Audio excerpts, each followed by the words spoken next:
Bom dia, seja muito bem-vindo ao Tati Cidade Entrevista, que hoje conversa com Fernando Haddad. Ele foi ministro da Educação, prefeito de São Paulo, esteve no segundo turno das eleições presidenciais de 2018 e tem sido apontado como possível candidato do Partido dos Trabalhadores ao governo do estado de São Paulo.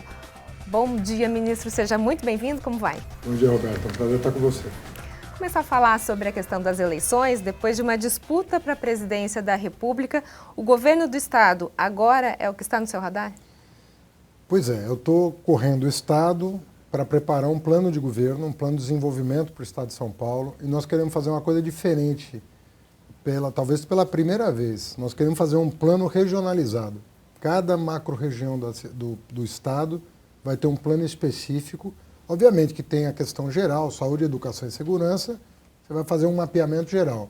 Mas nós queremos fazer um plano de desenvolvimento sob encomenda para cada região do estado e por isso nós estamos visitando em loco cada uma delas, conversando com as lideranças, com os comerciantes, com os empresários, com trabalhadores, com lideranças comunitárias, para fazer o desenho do que vai ser a região no futuro e começar a investir com base num planejamento de mais médio e longo prazo. A gente faz muita coisa aqui, né? Às vezes no Brasil se faz muita coisa a olho. Acho que se a gente planejar direitinho, a gente consegue equilibrar as regiões do estado, que são muito diferentes. Se você comparar o Vale do Ribeira com o Vale do Paraíba... A gente tem vários Brasis, né? E no estado também, né? E muitos, exatamente, muitos São Paulos aqui no estado. E a gente não pode tratar, eu sempre dou esse exemplo, né? O Vale do Ribeira como o Vale do Paraíba. Você tem que ter um projeto de desenvolvimento para o Vale do Ribeira de acordo com a vocação do Vale do Ribeira. O litoral sul é diferente do litoral norte. Então, as mesmas propostas não vão se adequar à região. Você tem que levar em consideração a história, a vocação, as oportunidades e as desigualdades. Qual é o objetivo em São Paulo? Eu acho que o governo Dória deixou a desejar. Então, eu acho que nós temos uma oportunidade, depois de 7 mandatos consecutivos do PSDB, 28 anos, já chegou a hora da oposição ter uma chance, e só terá chance se tiver um bom plano de governo. Por isso que nós estamos com muita antecedência construindo esse plano de governo. Olhando para o interior, olhando para o litoral, olhando para as diferenças nas regiões do estado, que aí nós vamos poder nos apresentar com experiência, com bagagem, com uma boa equipe. Porque São Paulo é um país, Roberto. Não adianta o cara imaginar que vai ser governador. Sabe, é um país. E é um país grande, não é um país pequeno. É um país com 42 milhões de habitantes.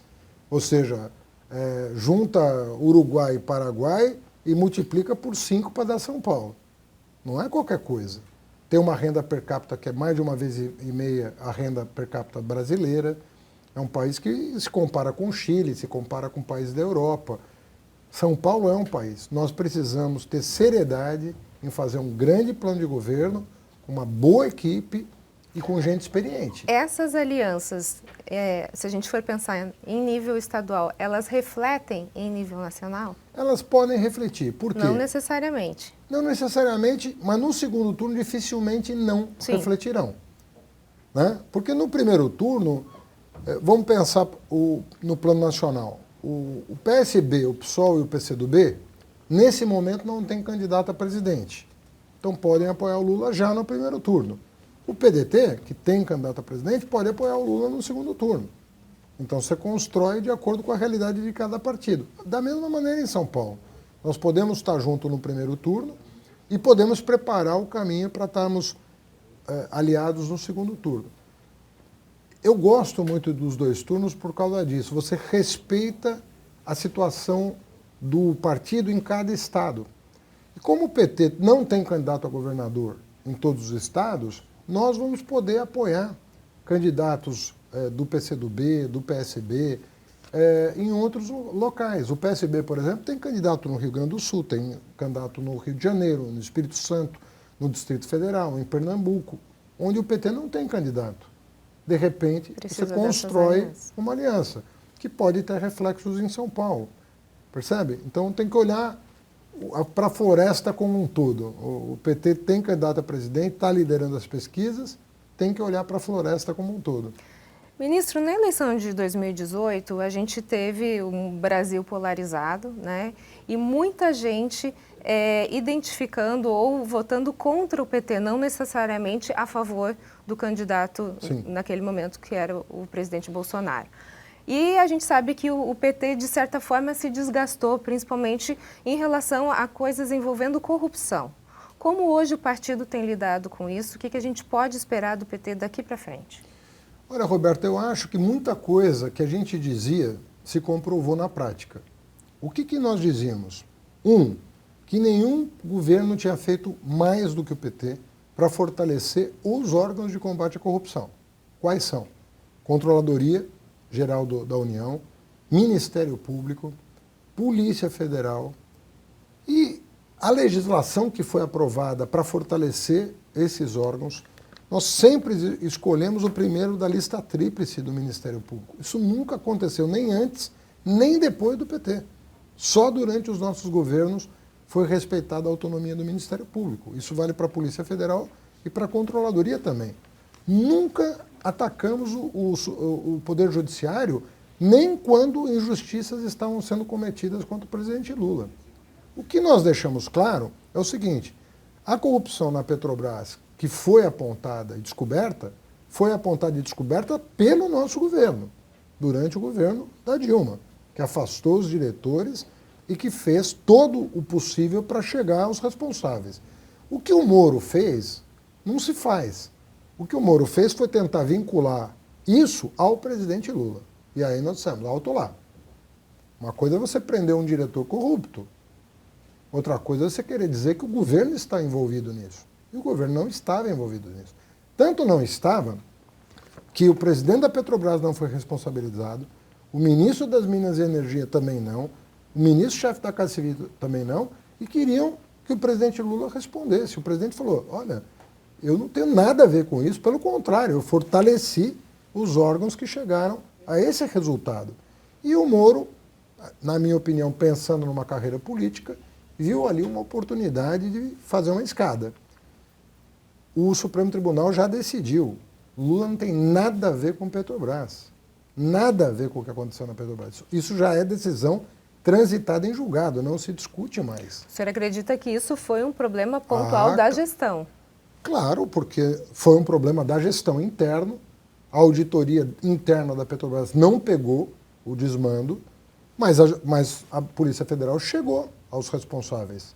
O Ministério Público chegou aos responsáveis. Para mim, o maior erro da Lava Jato foi se deixar politizar. Porque se eles tivessem concluído o trabalho deles, nós estaríamos numa situação muito bacana. Combatemos a corrupção, recuperamos o dinheiro, está tudo em ordem, é como tem que ser feito. A partir do momento que você quer usar um expediente ilegal para fazer carreira política, você não está sendo juiz.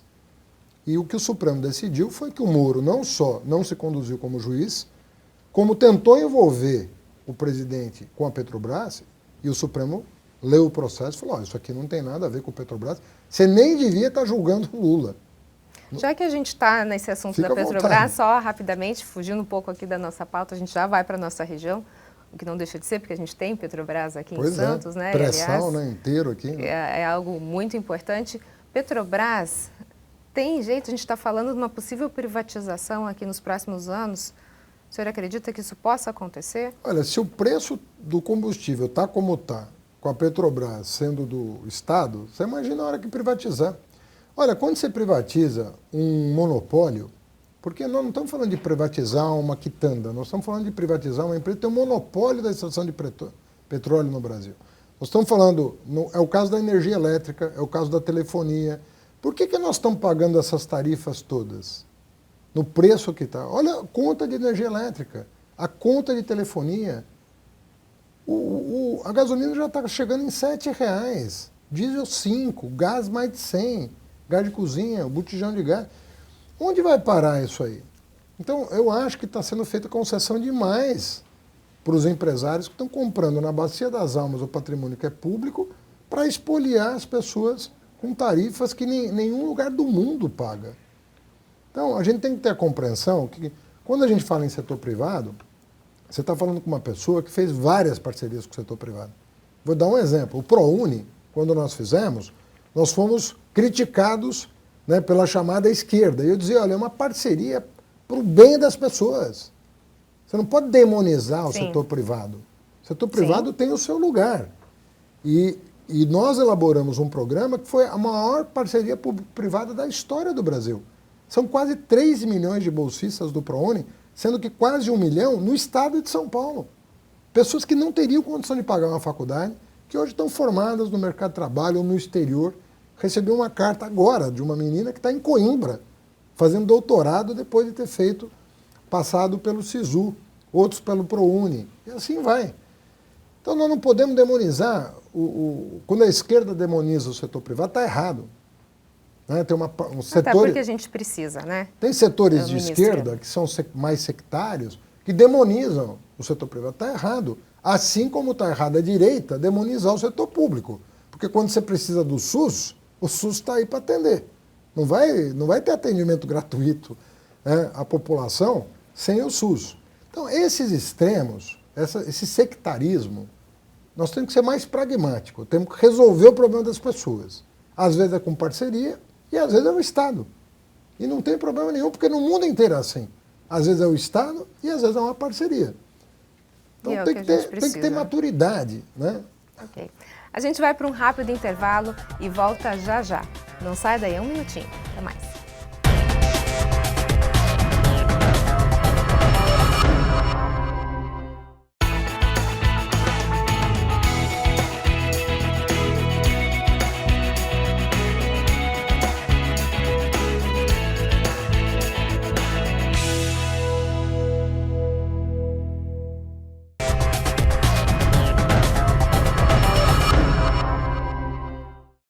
Tati Cidade, a entrevista está de volta e o nosso bate-papo de hoje com o ministro Fernando Haddad. Ministro, a gente falou um pouquinho sobre a questão de eleições, né, um parâmetro nacional. Gostaria de focar agora no nosso estado, até porque a gente está falando de uma possível candidatura ao governo do estado. Começando na questão da segurança, a cidade do Guarujá, principalmente, outras também, mas a cidade do Guarujá em especial, vem sofrendo bastante com a questão de criminalidade. O governador João Dória, entretanto, diz que a região não precisa de reforço de policiamento. Como é que o senhor analisa essa questão? Como é que o senhor vê a questão da segurança em Guarujá e na Baixada Santista de uma forma geral? Nós temos vários problemas na segurança pública, eu vou citar alguns. O caso da Polícia Civil, não tem reposição de força de trabalho. Primeiro, grave problema. Segundo problema da Polícia Civil, não há investimento em inteligência. É muito baixo. E hoje você tem equipamento, você tem tecnologia hoje, está disponível para você comprar e reduzir a criminalidade em vários lugares. Não há investimento nas modernas tecnologias de combate ao crime. Então a Polícia Civil está sofrendo com essas duas questões. Polícia Militar está sofrendo com outras duas questões. Primeira questão, você não pode demonizar uma instituição. Eu vejo gente falar, não é assim que funciona. Os maus policiais precisam ser afastados. Mas os maus policiais são uma fração pequena do contingente de policiais. Mas quando você não pune, vira um problemão. Sim, você vira a imagem da sua instituição. Vira a imagem. Qual é o erro do político?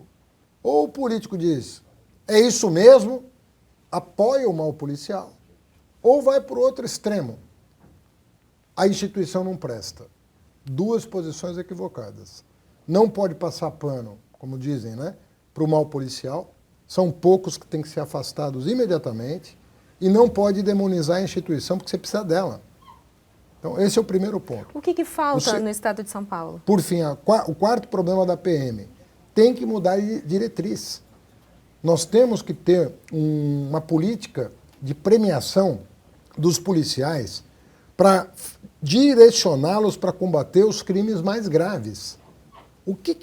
Olha, a população não suporta mais homicídios, estupros, latrocínios, roubo. Isso está agredindo a população. Você tem um contingente, tem 90 mil homens. Você tem que ter foco, usando a inteligência da Polícia Civil, que hoje não tem investimento em equipamento, mas foco nos crimes que afetam o dia a dia da população. Você não tem esse foco, você não tem essa diretriz, então você está dispersando energia. Em vez de você verificar como atender a mulher, né, que sofre violência, né, os roubos que estão sendo cometidos à luz do dia. Então está faltando planejamento. Você tem que sentar com as duas polícias e, obviamente, que o governo federal vai ter que mudar a Constituição. Nós temos um único artigo no texto constitucional que cuida de segurança pública, que é o 144. E ele está mal redigido, ele está errado. O Constituinte de 88 não quis mexer na área. Nós vamos ter que criar um sistema único de segurança pública no Brasil. Não tem outro jeito a não ser mexendo na Constituição. Claro, né, ministro, que a gente não pode ser tão simplista ao ponto de fazer uma equação assim, tivemos pandemia, pessoas perderam emprego, aumentou a criminalidade, né, é irresponsabilidade falar isso. Agora, existe uma certa ligação entre geração de emprego e criminalidade, claro, e o que a gente está vivendo. Então, claro que quando você fala de segurança, você precisa falar também de geração de emprego. Sim, não tem dúvida. Olha, você sabe que eu sou da tese de que na campanha 18 eu dizia muito uma coisa para passar uma mensagem para as pessoas. Eu falava, olha, o mundo que eu imagino não é uma pessoa carregando duas armas na mão. Isso não vai resolver o problema da sociedade, andar armado. O que eu gostaria é que a pessoa tivesse um livro numa mão, ou seja, tivesse numa faculdade, tivesse numa escola técnica e uma carteira de trabalho assinada na outra. Porque eu não consigo ver solução que não passe por educação e trabalho, né? Educação e trabalho organiza uma comunidade, de qualquer tamanho, de 1 milhão de habitantes ou de 200. Você organiza uma sociedade com esses dois princípios básicos. O resto é consequência. Hoje nós não temos nenhuma coisa nem outra. Mas já que o senhor tocou nessa questão da educação, o senhor foi ministro da Educação por 7 anos entre 2005 e 2012, Isso. certo? Só que o maior estudo sobre a educação do mundo, o PISA de 2018, ou seja, logo após a sua gestão depois, e antes do governo Bolsonaro, colocou o Brasil como um dos piores resultados na comparação de 78 países. O que o senhor faria hoje, se fosse ministro da Educação, diferente nesse cenário que a gente está, vindo de uma pandemia, escolas fechadas durante praticamente 2 anos, as crianças, muitas delas sem acesso a nenhum ensino remoto? Quer dizer, eu acho que talvez se a gente fizesse essa prova hoje, o resultado ainda seria muito pior. Com certeza. O que o senhor faria, então, de diferente que o Brasil não fez hoje? Eu vou usar o teu indicador, porque tem muitos outros indicadores, né? Por exemplo, nós triplicamos vaga em creche, nós triplicamos vaga em universidade, nós triplicamos vaga em escola técnica. O IDEB, que é o Índice de Desenvolvimento da Educação Básica do Ensino Fundamental, na minha gestão cumpriu todas as metas. Mas o PISA, para ficar só no que você está pedindo, na minha gestão o país foi o 3º lugar que mais avançou. Porque você pega o país, eu herdei um país, né? Eu cheguei no Ministério da Educação e tinha um resultado, o último lugar. Nesse exame. Quando eu cheguei, nós éramos o último lugar. Se você pegar de 2000 a 2012, para pegar até um pouquinho antes do que eu entrei e um pouquinho depois do que eu saí, o Brasil foi o 3º país que mais avançou no PISA, segundo o relatório da OCDE. Agora, depois disso, parou. Nós paramos de avançar. Infelizmente. O que falta para a educação? Se aquele trabalho tivesse sido dado continuidade, hoje nós estaríamos... Porque, vê bem, quando você fala em 58º lugar, os Estados Unidos estão em 31º, porque quanto maior o país, mais difícil está na dianteira. Geralmente os países que estão na dianteira são países pequenos. Né? A gente tem lá Singapura. Finlândia, Singapura e tudo mais. Quanto maior o país, mais difícil você dar uma educação de qualidade para todo o território nacional, seja de que país for. Então, o país mais rico do mundo está em 31º lugar, só para você ter uma ideia, que são os Estados Unidos. Então, você tem que comparar o Brasil com países grandes. Não adianta comparar com a Finlândia. Você não vai conseguir ter métrica para comparar. Mas o país foi o Brasil foi o 3º país que mais avançou no PISA durante a minha gestão no Ministério da Educação. Nós paramos de cobrar resultado. Quando você para de cobrar resultado, o resultado não vem. A própria imprensa, depois que eu saí do Ministério, parou de falar do assunto. Quando eu era ministro, a educação era dos temas mais acompanhados pela imprensa.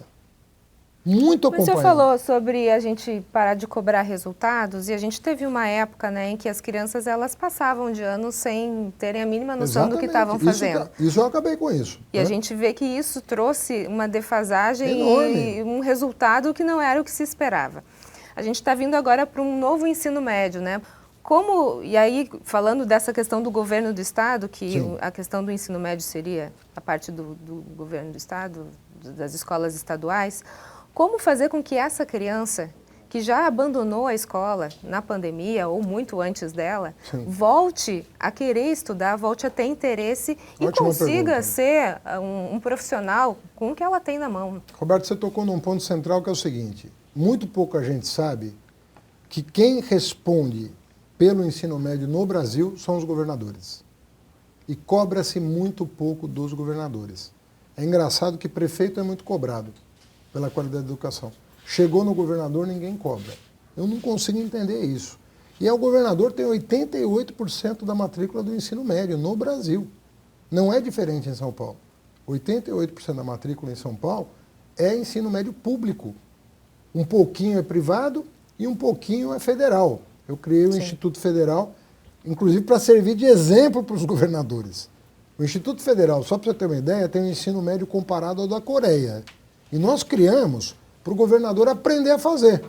Falou, você não sabe? Toma isso aqui como exemplo, faz igual. Nós vamos botar no nosso plano de governo o padrão do Instituto Federal para o ensino médio paulista. Nós queremos o padrão de qualidade do Instituto Federal, que foi feito exatamente para servir de guia para os governadores. E respondendo a sua pergunta, eu não consigo entender por que os governadores oferecem tão pouca educação profissional. Porque nem todo estudante vai chegar numa universidade. Isso não é no Brasil. Em todos os países do mundo, os mais ricos, nem todo jovem quer ir para uma universidade, mas todo jovem quer ter uma profissão.